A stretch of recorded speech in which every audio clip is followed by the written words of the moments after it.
بسم اللہ الرحمن الرحیم۔ دشمنان صحابہ حضرت امیر معاویہ رضی اللہ تعالیٰ عنہ کے ساتھ ایسا ویر رکھتے ہیں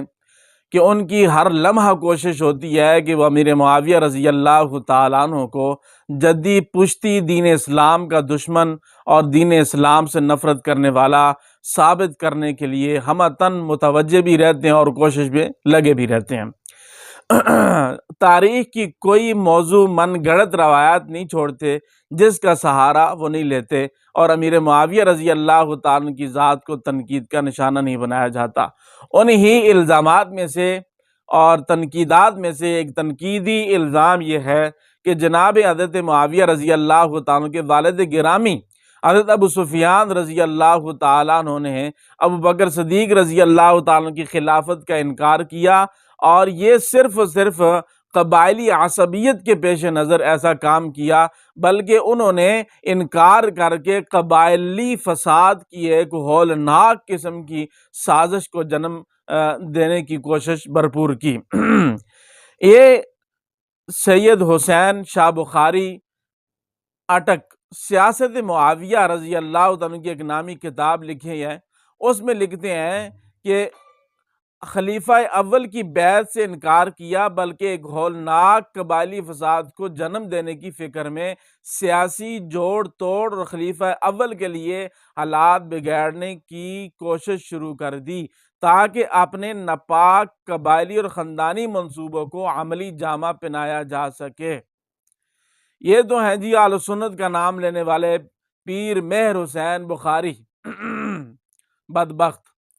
اور آگے سید ابو الاعلیٰ مودودی یہ اپنی کتاب خلافت ملوکیت کی صفحہ 97 پر لکھتا ہے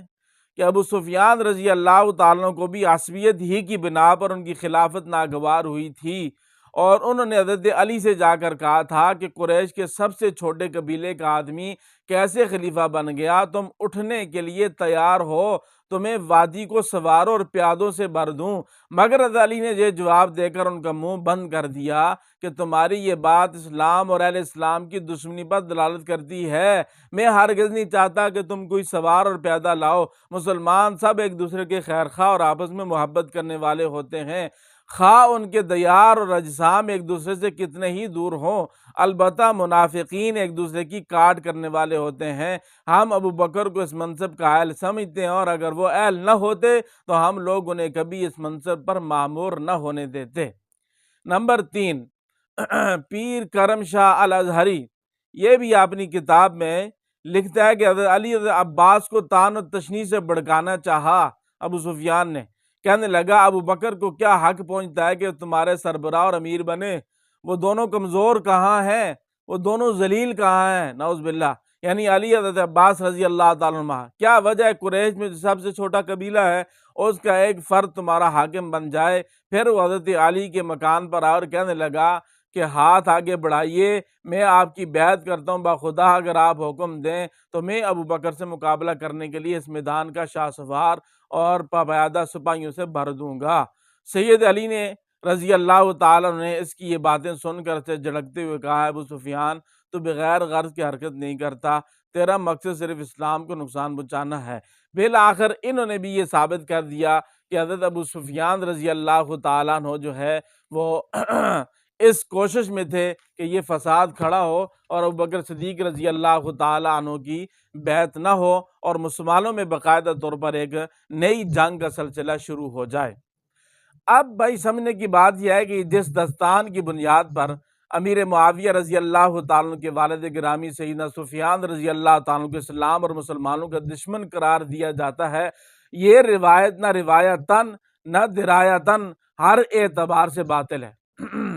اگرچہ اسے صاحب الاستیعاب اور صاحب کنز العمال نے بھی نقل کیا ہے، لیکن اس کا ماخذ جناب محمد ابن جریر طبری ہے، جن پر تشیع ہونے کے الزام کو آج تک صاف نہیں کیا جا سکا۔ بڑا مورخ ہوگا تو اپنی جگہ پر ہوگا، لیکن اس شخص کی ذات پر شیعت کا الزام موجود ہے، اور اس کا اقرار مودودی جیسے لوگ بھی جو ہیں جو کر چکے ہیں، جو اس کو وقت کا پتہ نہیں کیا سمجھتے تھے، اس کی ہر بات پر وہ ایمان رکھتے ہیں، وہ بھی اس چیز کا اقرار کرتے ہیں۔ مودودی صاحب اقرار کرتے ہیں کہ طبری حدیث غدیر خم میں شیعہ مسلک سے متفق تھے۔ کہ بعد تا قیام قیامت ابن جریر کو ہرگز سنی ثابت نہیں کیا جا سکتا۔ تو جناب یہ طبری جو ہے یہ شیعت میں غلو رکھنے والا خاندان ہے۔ ان کا حقیقی بانجا ابو بکر محمد بن عباس خوارزمی ایک بلند پایا ادیب اور ہجو گو شاعر تھا اور اس غالی رافضی تھا، اور اس نے اپنے ننہال میں یعنی طبری کے والدین کے پاس اس کی تربیت ہوئی ہے، اور وہ آل بویہ جیسے غالی شیعوں میں امراء کی سرپرستی میں رہا ہے۔ طبری کی سیدہ معاویہ رضی اللہ عنہ سے بغض عداوت کا اندازہ اس بات سے لگایا جا سکتا ہے کہ انہوں نے اپنی تاریخ میں سیدنا معاویہ رضی اللہ تعالیٰ کے ساتھ واضح لعنت اللہ علیہ کے الفاظ لکھے ہیں، نعوذ باللہ من ذالک۔ تاریخ طبری صفحہ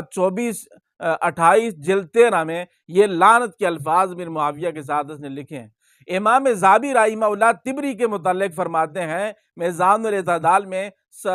جلد نمبر 3 صفحہ 35 پر، کان یضع للروافض، یہ رافضیوں کے لیے روایات گھڑتا تھا، اپنی طرف سے بناتا تھا اور ان کو خوش کرنے کے لیے ہی کام کرتا تھا، امیر معاویہ رضی اللہ عنہ کی سخت مخالفت کرنی۔ امام ابن کثیر رحمہ اللہ البدایہ والنہایہ میں جلد نمبر 11 اور صفحہ 147 پر فرماتے ہیں کہ طبری کی وفات 85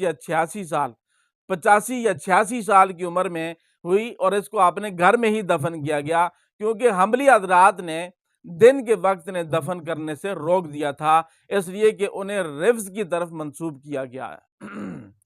مودودی صاحب نے بھی یہ تسلیم کیا ہے کہ طبری حدیث غدیر خم کے قائل تھے، لیکن الزام رافض کی تردید میں لکھتے ہیں دراصل سب سے پہلے حنابلہ نے ان کو ایسے کر دیا۔ حنابلہ کے ذمہ بھی ایک جھوٹا گڑ دیا کہ وہ امام احمد بن حنبل کو صرف محدث مانتے تھے، فقیہ نہیں مانتے تھے، اس لیے حنبلیوں نے ایسا کام کیا ہے۔ یہ بھی ایک ڈگوسلہ ہے مودودی کا۔ بہرحال جی، زیر بحث روایت جو ہم نے آپ کے سامنے رکھی اگر صحیح ہوتی، ابو سفیان رضی اللہ تعالیٰ عنہ قبائلی عصبیت کی بنا پر ابو بکر صدیق کی خلافت کو ناکام بنانا چاہتے تھے، تو پھر اتنی طاقت اور قوت رکھنے کے باوجود انہوں نے حضرت علی کا انتخاب کیوں کیا ہے؟ سوال ہے کہ اتنی طاقت اور ابو بکر صدیق رضی اللہ تعالیٰ سے عداوت رکھنے کے باوجود، طاقت رکھنے کے باوجود، وادیوں کو سپاہیوں سے بھرنے کی طاقت رکھنے کے باوجود، وہ خلافت کے لیے انتخاب حضرت علی کا کیوں کر رہے ہیں؟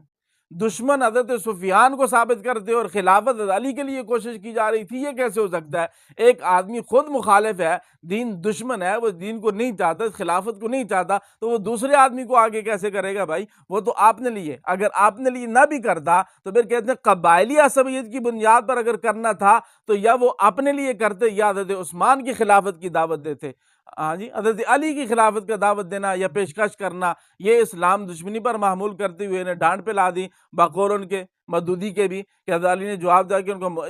کر ان کا منہ بند کر دیا، یا پھر انہیں خود وادی کے شاہ سوار اور پیادوں سے بھر دینا چاہیے تھا، یہ کہ وہ خود اپنے لیے کرتے یا اموی خاندان کے لیے کرتے نا، حضرت علی رضی اللہ تعالیٰ کو کیوں کہا گیا ہے؟ یہ روایت کی کارستانی سمجھنے کے لیے یہ بھی ایک باریک نقطہ ہے۔ اسی طرح حضرت علی کا اس پیشکش کو مسترد کر دینا ہی محل نظر ہے۔ ہاں جی، ایک طرف تو روایات میں ہے، بخاری میں ہے کہ حضرت علی رضی اللہ تعالیٰ عنہ ابو بکر صدیق رضی اللہ تعالیٰ کی خلافت سے شاکی تھے، ان کے گھر میں بنو ہاشم کا اجتماع ہوتا رہتا تھا۔ صحیح بخاری کی روایت کے مطابق انہوں نے 6 ماہ تک بیعت بھی نہیں کی ابو بکر صدیق رضی اللہ تعالیٰ کی۔ تو ایسے وقت میں کہ جب حضرت علی بیعت بھی نہیں کر رہے، ابو بکر کی خلافت کے شاکی بھی ہیں، اور پھر پیشکش بھی ہو رہی ہے کہ ہم اتنے سوار، اتنے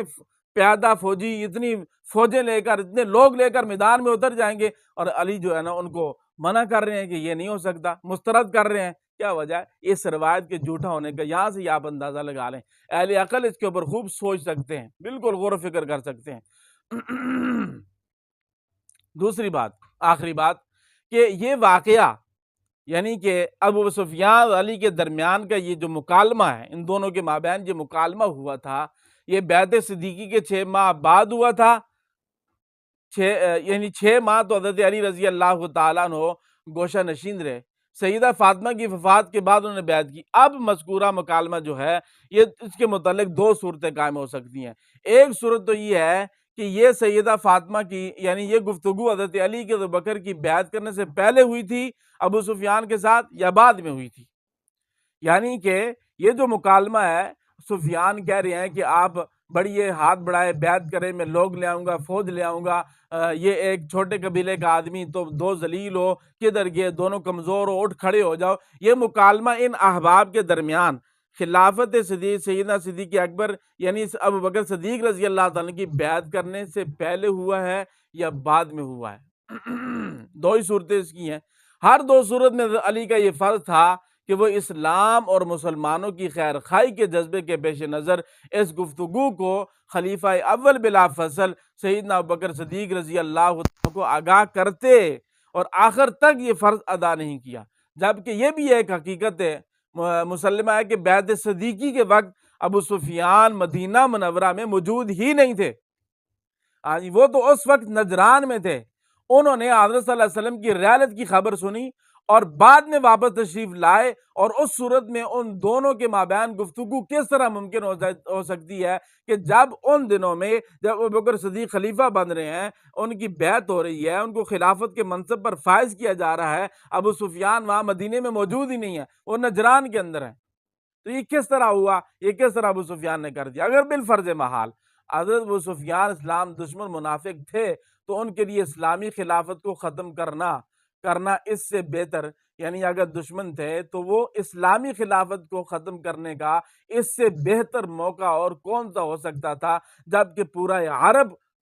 فتنہ اور بہت سارے فتنوں کا سامنا کر رہا تھا۔ عرب کے اندر فتنے مانین زکوٰۃ کا، مدعیان نبوت کا اور ارتداد کے فتنوں کی لپیٹ میں آ چکا تھا، تو بڑی آسانی کے ساتھ ابو سفیان جو ہے وہ اس معاملے میں کھل کر سامنے آ کر پیش رفت کر کے کامیابی حاصل کر سکتے تھے، امکان تھے، لیکن نہیں کی۔ تو اس روایت کے جھوٹے ہونے کے یہی قرینے اور قیاس سامنے آپ کے دلائل آ چکے ہیں کہ یہ روایت کس طرح تاریخی روایت بنا کر مروڑ تروڑ کر خاندان بنو امیہ بالخصوص امیر معاویہ رضی اللہ تعالیٰ عنہ کے اوپر تنقید کرنے کے لیے، ان کی ذات پر حملہ کرنے کے لیے، ان کے ایمان پر حملہ کرنے کے لیے یہ دین دشمن لوگوں کی جو ہے یہ کروائیاں ہیں۔ اور اس میں جو ہے یہ پیر میر حسین شاہ بخاری، اس طرح پیر کرم شاہ الازہری، مدودی، یہ کئی لوگ اس میں شامل ہو چکے ہیں۔ اللہ تعالیٰ ہم سب کو سمجھنے کی توفیق عطا فرمائے۔